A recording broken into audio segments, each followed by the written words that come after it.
बात सन 2008 की है, जब पाकिस्तान के कुछ आतंकवादियों ने मुंबई पर अटैक कर दिया था। जब मुंबई पर अटैक कर दिया था, न जाने कितने लोगों को उन्होंने मौत के घाट उतार दिया। इस बात को लेकर भारत की सरकार और भारत की आवाम बहुत ज़्यादा नाराज़ थी।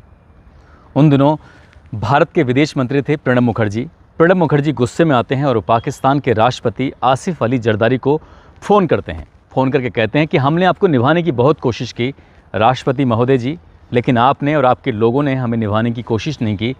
आपने कितनी बार हमारी पीठ पर छुरा भोंका है, लेकिन अब बर्दाश्त से बात बाहर हो चुकी है। हम हमला करने वाले हैं, हमले की तैयारी हो चुकी है, हमारी सेना बिल्कुल अलर्ट है। परमाणु हथियारों से भी आपके ऊपर हमला किया जाएगा। आप बच सको तो बच जाइए। इससे पहले कि वो फ़ोन रखते, वो भी अपनी सेना को अलर्ट कर देते हैं, परमाणु हथियार निकाल लिए जाते हैं। लेकिन थोड़ा सा सूझबूझ से काम लिया जाता है। पाकिस्तान के राष्ट्रपति कहते हैं कि आखिरकार फ़ोन आया कहाँ से था, इसकी पड़ताल करनी बेहद ज़रूरी है। किसने फ़ोन किया है? जब इसकी बात की पड़ताल की जाती है तो वो नंबर निकलता है ब्रिटिश का। ब्रिटिश के सिम से फ़ोन किया गया था, लेकिन लोकेशन पाकिस्तान की थी। पाकिस्तान की जेल हैदराबाद की थी।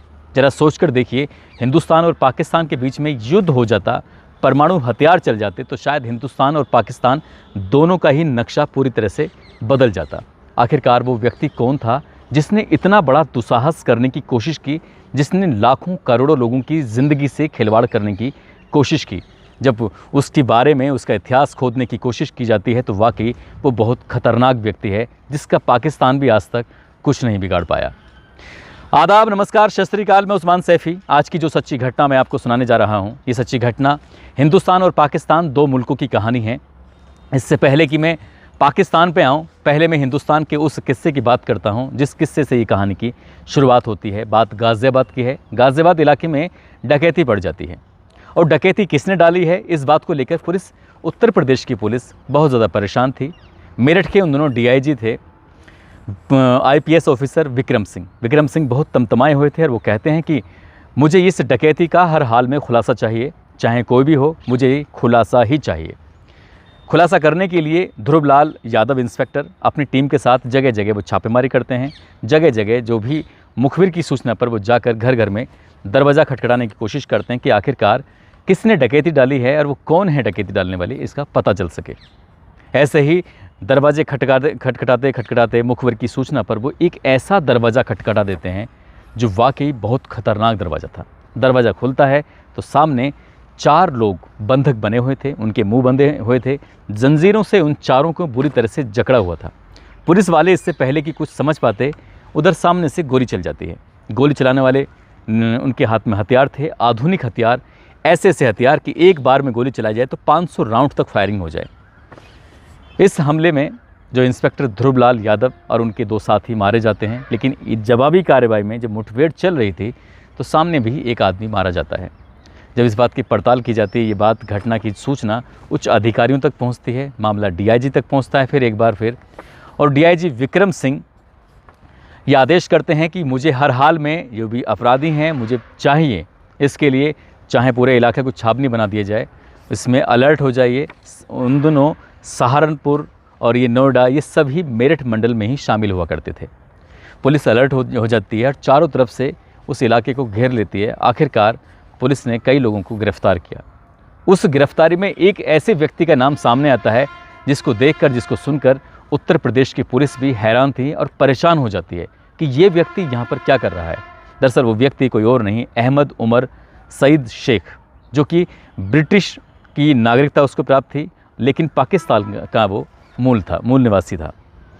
पाकिस्तान में उसके परिवार के लोग रहते थे और वो बिज़नेस करने के लिए ब्रिटिश चले जाते हैं और ब्रिटिश में जाकर वहीं पर वो अपना बिज़नेस व्यापार करते हैं। और इस लड़के का लंदन ऑफ इकोनॉमिक्स कॉलेज में एडमिशन कराते हैं। बेहद ब्रिलियंट व्यक्ति जिसका नाम उमर शेख है।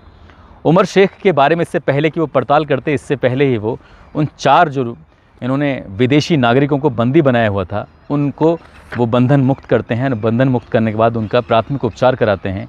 लगभग 15 दिन से उन चारों को वहाँ बंधक बनाया हुआ था, उनको बेहद टॉर्चर किया जा रहा था। चारों को एक ही जगह पर खाना मिल रहा था, चारों की वहाँ पर एक ही जगह वहीं पड़े पड़े वो पोटी भी करते थे। यानी कि 15 दिन से उनकी ज़िंदगी बद से बदतर हो चुकी थी। अगर ध्रुवलाल इंस्पेक्टर वहाँ नहीं पहुँचे होते तो शायद वो चारों को मार देते।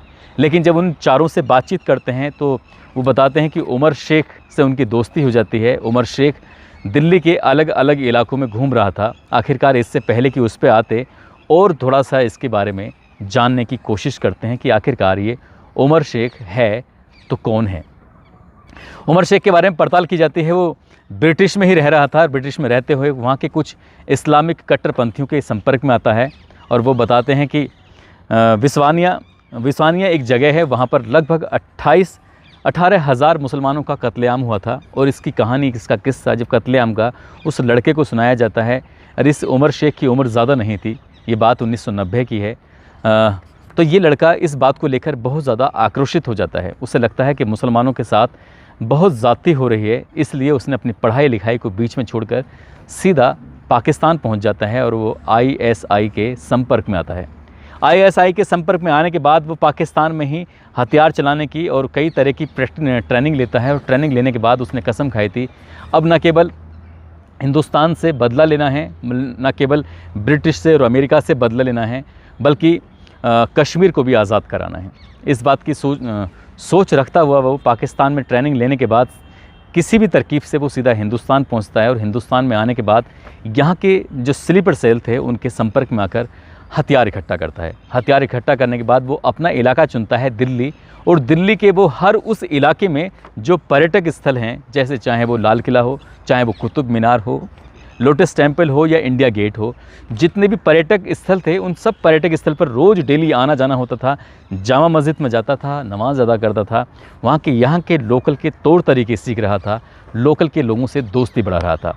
दोस्ती बढ़ाते बढ़ाते उसने प्लान किया कि मुझे 3 लोग जो इसके ब्रिटिश के नागरिक थे, जिसे 3 लोग हैं, माइल्स कास्टन, पॉल राइट्स आउट, राइस पॉर्टिज और US का एक नागरिक बेलनुस, इन चारों से वो दोस्ती करता है। वो कहता है कि हम हिंदुस्तान के रहने वाले हैं, हमारे पिताजी के पास बहुत सारी संपत्ति है, बहुत सारा माल है, खर्च करने वाला कोई है नहीं, अगर आप चाहो तो हमारे गांव चलो, हम आपको अपने फार्म हाउस पे लेके चलेंगे, वहाँ पर आपको खिलाएंगे पिलाएंगे, भारतीय संस्कृति उससे रूबरू कराएंगे।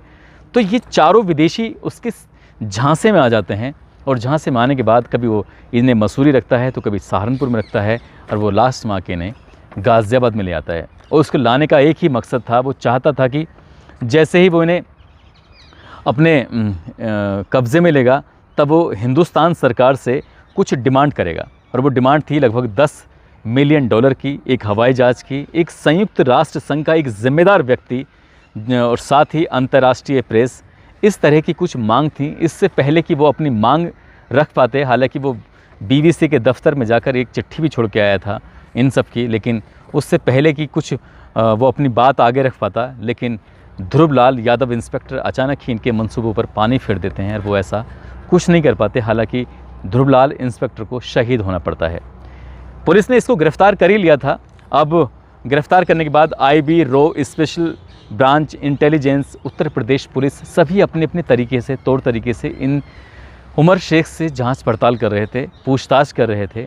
और वो बताते हैं कि वो अंग्रेज़ी झाड़ रहा था, क्योंकि वो ब्रिटिश में पढ़ा लिखा है तो अंग्रेज़ी में बात कर रहा था। मेरठ की बात है, मेरठ की पुलिस के जो सिपाही थे, कांस्टेबल थे, वो उन्हें गुस्सा आता है। वो कहते हैं कि काय को वो अंग्रेज़ी झाड़ रहा है, भाई हिंदी में बात कर ले। कुछ इसी अंदाज़ में जैसे बोलते हैं। मेरठ के जाट, गुज्जर और ठाकुर वो सिपाही थे, उन्होंने कहा कि भाई अंग्रेज़ी में बात मत कर, हिंदी में बात कर ले। उसे समझाने की कोशिश करते हैं, लेकिन उसकी हिंदी समझ में नहीं आ रही थी, उसकी बोलचाल समझ में नहीं आ रही थी।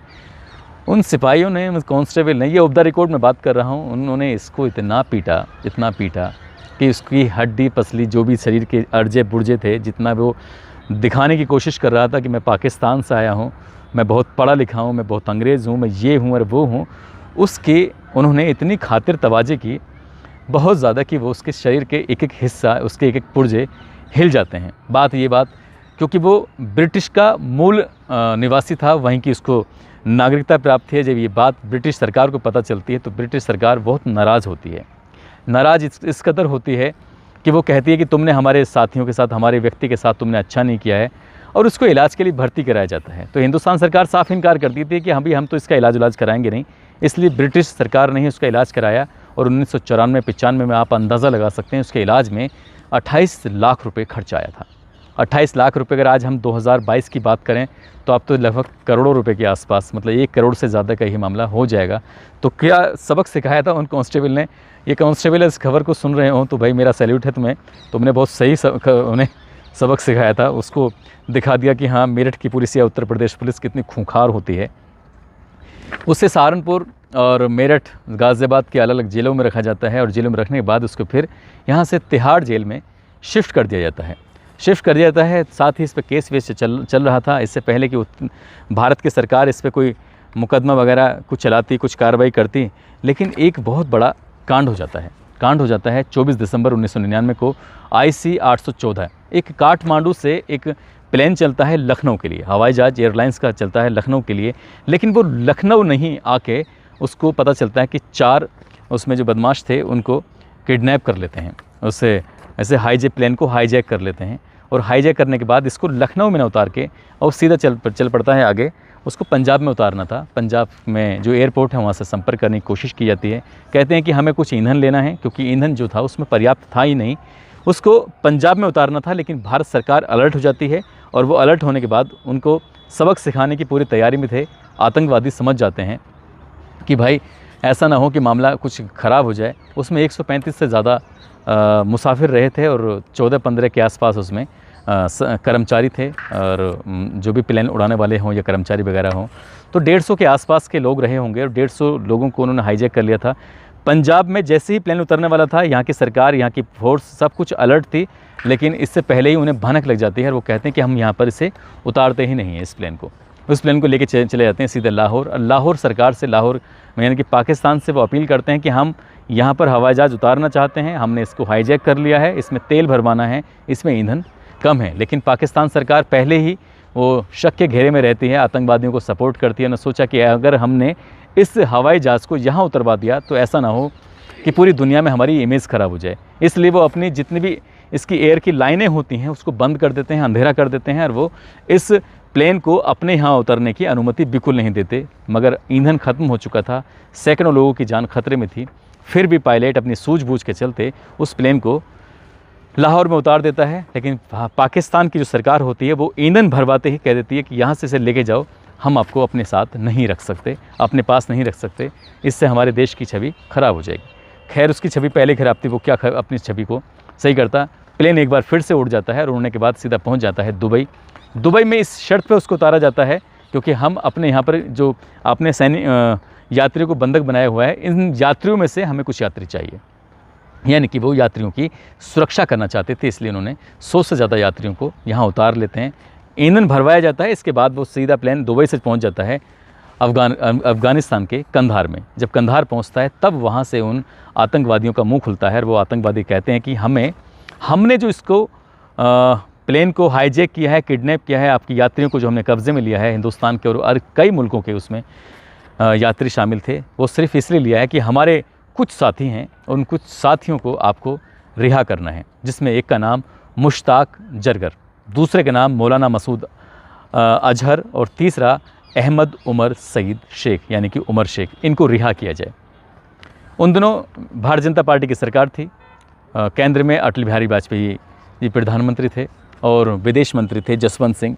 आखिरकार यात्रियों की सुरक्षा का सवाल था, देश की सुरक्षा का सवाल था। एक व्यक्ति की भी जान जाती है तो वाकई अपना अपने दुख की बात थी। इसलिए सरकार ने इन तीनों खूंखार आतंकवादियों को रिहा करने का फैसला किया और जसवंत सिंह इन्हें सीधा कंधार लेके जाते हैं और बाकी अपने साथियों को, अपने मुसाफिरों को वो हिंदुस्तान लेके आते हैं। इसमें हालांकि हिंदुस्तान की काफ़ी बदनामी हुई थी, लेकिन बात किसी की जान पर जो थी, इसलिए हमारा देश का कानून ये भी कहता है कि भले ही चाहे कोई खूंखार आदमी बच जाए, लेकिन कोई बेकसूर मरना नहीं चाहिए। तो इसलिए बेकसूर को बचाने के लिए इन्होंने ये कदम उठाया, ये भी एक अच्छा कदम था। उसके बाद ये लोग जो यात्री मुसाफिर हैं वो हिंदुस्तान आ जाते हैं। बाकी जो ये आतंकवादी थे, चाहे मुश्ताक जरगर हो, चाहे मौलाना मसूद अजहर हो या अहमद उमर सईद शेख हो, ये अफ़गानिस्तान से अपने अपने रास्ते पहुंच जाते हैं। और मैं बात कर रहा हूं, मैं कहानी सुना रहा हूं उमर शेख की। उमर शेख के जो पिताजी थे, इसके वालिद, वो ब्रिटिश में रहते थे और उन्हें पता चल जाता है कि हमारा बेटा जो रास्ते पे गलत चल रहा था, हालांकि उसे रोकने की कोशिश करते हैं, लेकिन सोचते हैं कि शायद अब वो सही रास्ते पर आ जाए, क्योंकि वो अब पाकिस्तान आ चुका था, पाकिस्तान उनकी मूल धरती थी, वहीं पर वो पैदा हुए थे, तो अपने बेटे को सही रास्ते पे लाने के लिए उसकी शादी कर देते हैं। शादी हो जाती है धूमधाम से, और शादी होने के बाद एक बच्चा भी पैदा हो जाता है। और उन्हें लगता था कि शायद ये सुधर जाएगा, लेकिन वो सुधरने वालों में कहाँ था, वो तो खूंखार था। बहुत ही कह सकते हैं कि उसके बारे में जितनी भी बातें कम कही जाएँ वो कम ही होंगी। वो खूंखार व्यक्ति एक आईएसआई के संपर्क में आता है, और आईएसआई के से संपर्क में आने के बाद आईएसआई उससे न केवल पहले ट्रेनिंग दे चुकी थी, लेकिन एक ऐसा काम कराती है जिसकी कल्पना करना भी शायद बेईमानी होगी। एक अमेरिका का वरिष्ठ पत्रकार जिनका नाम डैनियल पर्ल को वो, क्योंकि वो ऐसी खबरें छाप रहे थे, खबरें छापने के साथ साथ ऐसा लग रहा था कि क्या नाम है कि पाकिस्तान की सारी वो पोल पट्टी खोल देंगे। वो बड़े निडर पत्रकार, खोजी पत्रकार, उन खोजी पत्रकार को अब ये इन्होंने सबक सिखाने का आईएसआई ने एक फ़ैसला कर लिया। इसके लिए चुना उन्होंने उमर शेख को, और उमर शेख से कहा कि तुम ही इसको सबक सिखा सकते हो। इसलिए उन्होंने एक ऐसा काल्पनिक पात्र, एक काल्पनिक व्यक्ति को तैयार किया जिसका नाम था पीर मुबारक अली शाह। ये एक ऐसा काल्पनिक नाम जो था ही नहीं, और उस पर एक कहानी बनाने के लिए इसको ऐसा रूप दिया जाता है कि डैनियल पर्ल इसको एक कहानी तैयार करे, और इसके लिए वो एक ऐसे व्यक्ति के संपर्क में आता है, और वो व्यक्ति कोई और नहीं था, उमर शेख था। वो कहता है कि बहुत ही ख़तरनाक आतंकवादी है जिसका नाम पीर मुबारक अली शाह है, मैं इसका आपको इंटरव्यू करा दूंगा। इंटरव्यू कराने की जब बात आती है तो इसमें उमर शेख इसको अपने साथ लेके जाता है और इसका अपहरण कर लेता है। अपहरण करने के बाद इसके साथ वो लगातार टॉर्चर करता है, और 1 सप्ताह तक उसके साथ इतनी ज़्यादती करता है जैसे उसने हिंदुस्तान में ब्रिटिश और यूएस के नागरिक के साथ जो कि 15 दिन रखे थे, उनको एक ही जगह पर खाना और एक ही जगह पर वो पेशाब कर रहे हैं, एक ही जगह पर लैट्रिन कर रहे हैं। इसी तरह से डैनियल पर्ल के साथ भी ऐसा ही होता है। एक ही जगह पर वो रहना सहना था, उसको जंजीरों से बांध कर रखा गया था। लेकिन उसने एक दिन वो खुल जाता है, और खुलने के बाद उसका जो अपहरण हुआ था वो 23 जनवरी 2002 को हुआ था। वो बंधन मुक्त हो जाता है और वहाँ से भागने की वो कोशिश करता है। तो उसको ये उमर शेख के लोग देख लेते हैं और गोली चला देते हैं उस पर। उसकी टांग में गोली लग जाती है और वो घायल होकर वहीं गिर जाता है। उमर शेख उसकी तरफ देखता है और देखते हुए कहता है कि तुम यहाँ से भागने की कोशिश क्यों कर रहे थे, तुमने मेरे मंसूबों पर पानी क्यों फेर दिया। दरअसल उसकी जो डिमांड थी कुछ इस तरह की थी। पाकिस्तान ने अमेरिका को कुछ पैसे दिए हुए थे F-16 खरीदने के लिए, लेकिन अमेरिका उसको दे नहीं रहा था। उसने इसके बदले, डैनियल पर्ल के बदले में F-16 की मांग की। साथ ही माते नार्वे में कुछ मुस्लिम आतंकवादी जो कैदी थे उनको रिहाई के लिए मांग की, और पाकिस्तान के कुछ हिस्सों में अलग अलग अमेरिकी सैनिक रहते थे, उनको यहाँ से वापस अपने देश में भेजने की बात थी। इसलिए डैनियल पर्ल का उसने अपहरण किया था। डैनियल पर्ल जब भाग जाता है, उसकी टांग में गोली लग जाती है, तभी इतना उमर शेख को इतना गुस्सा आता है कि वो अपने चाकू से उसकी गर्दन को बिल्कुल अलग कर देता है, और अलग करने के बाद उसकी सर से फुटबॉल की तरह खेलता है, और साथ ही उसका फ़ोटो खींचकर अपने एक मोबाइल में या फिर उसमें वीडियो में अपलोड करने के बाद वो BBC के ऑफिस में भेजता है, साथ ही अमेरिका में भेजता है, और पाकिस्तान की सरकार को भी वो भेजता है। जब ये बात पाकिस्तान में आग की तरह फैलती है, अमेरिका तक बात पहुंचती है, पूरी दुनिया में बात पहुंचती है कि डैनियल पर्ल जो कि खोजी पत्रकार, उनके साथ उसने इतना हीनियस क्राइम किया है। उसकी गर्दन को काट कर उसके सर को ऐसे वो फुटबॉल की तरह हिलाता है। तो वाकई ये अपना आप में बड़ी ख़तरनाक बात थी, बहुत ही दुखद बात थी।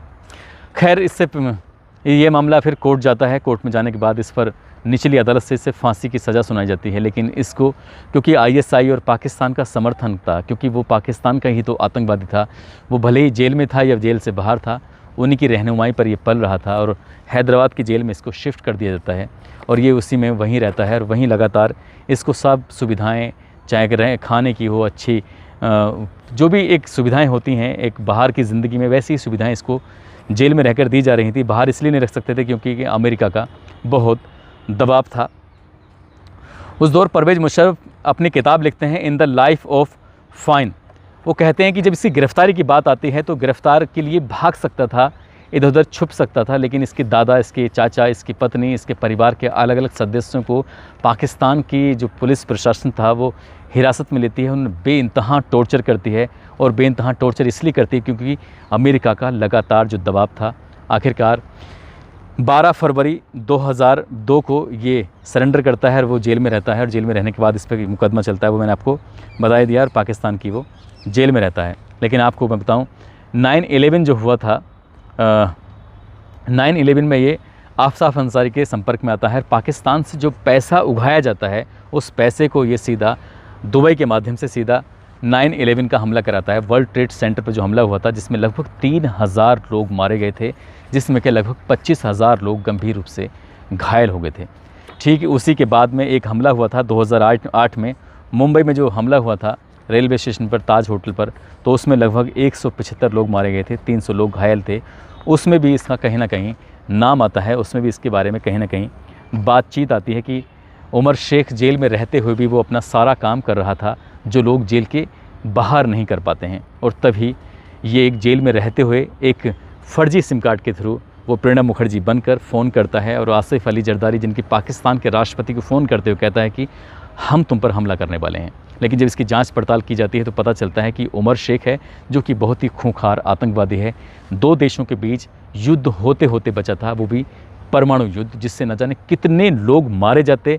हो सकता है कि हिंदुस्तान और पाकिस्तान का जो नक्शा है जो वर्तमान में है वो काफ़ी हद तक बदल जाता। ये इतना खूंखार आतंकवादी है, हालांकि आज भी वो सलाखों के पीछे है। लेकिन अफसोस की बात यह है कि सन 2020 में इस व्यक्ति पर जो भी चार्ज लगे हुए थे, सिंध के हाई कोर्ट ने उन सब चार्जों को ख़त्म कर दिया, क्योंकि सब लोग इससे मिले हुए जो थे, जो पुलिस ने चार्जशीट, जो पुलिस ने रिपोर्ट तैयार करके कोर्ट में दी थी, उस रिपोर्ट से कोई भी जज इसको बड़ी से बड़ी सज़ा दे ही नहीं सकता था। निचली अदालत ने, हो सकता है कि अमेरिका को शांत करने के लिए जिस तरह का केस सुनाया था कि फांसी दी जाएगी, लेकिन 18 साल से आज भी वो जेल के अंदर बंद है। लगभग उसकी उम्र 48 साल हो चुकी है और जब वो हिंदुस्तान आया था 1994 में, तब उसकी उम्र 22-23 साल की या 24 साल के आसपास रही होगी। एकदम युवा नौजवान था और वो फर्राटेदार अंग्रेज़ी में बात करता था। हालांकि यूपी के सिपाहियों ने उसकी अंग्रेज़ी झाड़ी है वो वाकई काबिल गौर है। इस बात को लेकर जो उस टाइम DIG विक्रम सिंह थे, उनसे मेरी बातचीत होती है कि साहब इतना क्यों मारा था उसको, क्या वाकई मारा था? तो कहते हैं कि भाई हम तो गांधीवादी व्यक्ति हैं, कोई हमारे एक गाल पे मारेगा तो हम दूसरा गाल कर देते हैं, हम किसी को मारते नहीं हैं, हम हिंसा में बिल्कुल विश्वास नहीं करते, हम अहिंसा में विश्वास करते हैं। जाहिर सी बात है किसी व्यक्ति के इलाज में 28 लाख रुपए खर्च हो जाते हैं और वो ऐसे ही थोड़ी ना खर्च होते हैं, उसमें तोड़ाई हुई होगी जब भी खर्च हुए होंगे। लेकिन एक बात और मैं आपको बताता चलूँ कि उमर शेख ने जेल में रहते हुए एक बार अटेम्प्ट टू सुसाइड, मतलब खुदकुशी करने का प्रयास किया था। उसका ये कहना है कि या तो मुझे जेल के अंदर मार दो, क्योंकि 18 साल ज़िंदगी के बहुत बड़े होते हैं, भले चाहे उसे तमाम सुख सुविधाएं उसे मिल रही हों, लेकिन जेल की ज़िंदगी जेल की होती है। दोस्तों, इस कहानी को, इस किस्से को सुनाने का उद्देश्य किसी को परेशान करना नहीं है, किसी का दिल दुखाना नहीं है, बल्कि आपको जागरूक करना है, आपको सचेत करना है।